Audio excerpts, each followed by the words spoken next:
Alrighty, fourth graders. So this week we are going to be doing our clay project. So every year my goal is that every class gets to do a clay project. So this one is yours. I know we did our dessert project, which was a clay project, but this one here at school at least, we are going to be using kiln-fired clay to do this project. So what we're actually going to be making is a functional object.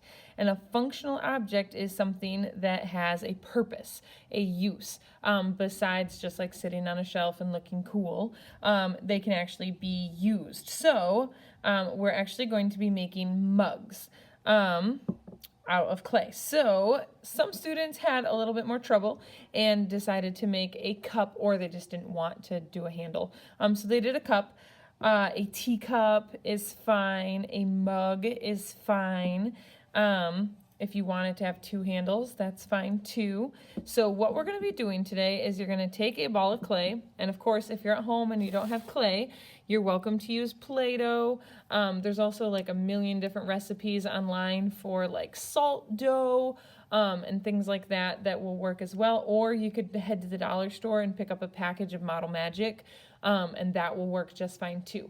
So what you're going to do is take a ball of clay, or take clay and roll it into a ball. That's your first step.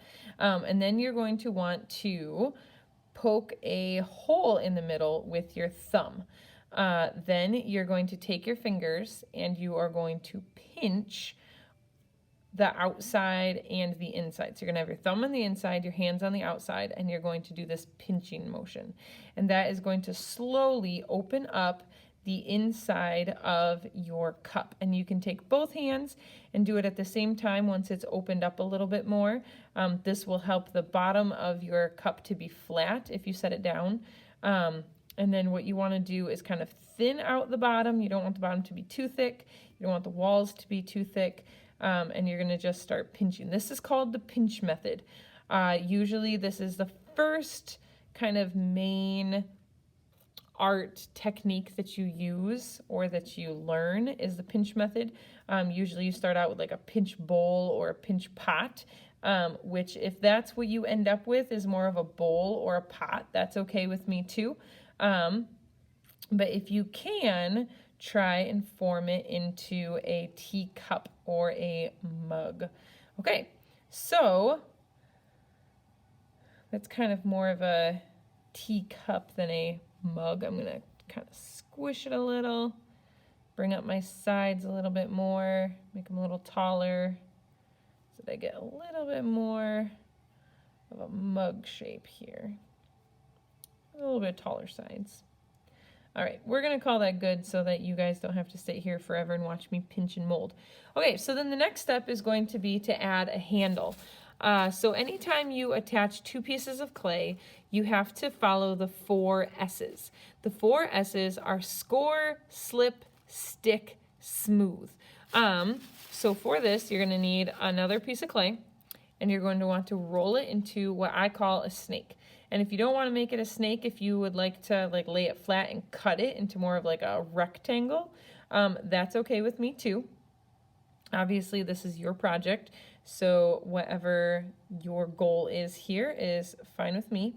And if you want to make it have some like fun texture or shape to it, that's fine. But what you want to do is wherever you are attaching and whatever you are attaching to has to have those 4 S's. So I'm going to take a sharp tool here, and I'm going to do my first S, which is score.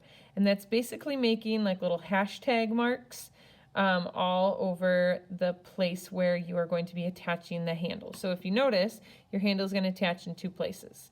This end and this end. And what we're doing is we're making it kind of like Velcro, because as you know, like 2 smooth or 2 flat surfaces, they don't stick. They're going to fall apart.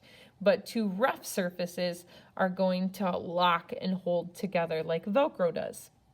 All right, so that's the first step, which is score. The second step is slip, and slip is actually just a combination of clay and water, and it acts kind of like a glue. So what you're going to want to do is put some of that glue onto where you are attaching it to. Put Put a little bit of glue here, a little bit of glue here. So score, slip, then stick. And stick is where you're actually sticking the two pieces of clay together. And then the last S is smooth. And that is where you are making the two pieces of clay look like one piece of clay. You want to make it so it looks like you never attached two pieces of clay together, like they were always attached.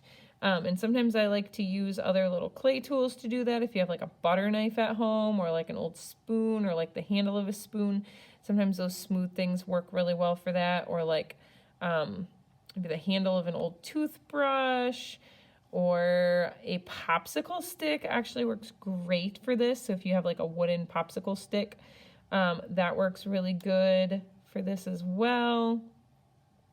And you want to smooth those two pieces of clay together. And then there you have it. The last thing you can do is add like fun details. If you want to add some fun details, I always put my name on the bottom so that I don't lose it. My mom always liked it when I put the date on the bottom, so she remembered how old I was when I made the projects. So that's probably a good idea too, to put the date on the bottom as well as your name. And that is about it. If it dries a little bit, you can start to carve into it. When it's still wet, you can take things like lace and other textures and you can press those into the clay. And add texture to your clay. So you can kind of start to see some of that lace texture on there, which is kind of fun to do. So that is the first step. All right, next week we are probably going to be starting a different project or doing like a quick one-day project while we wait for these to dry.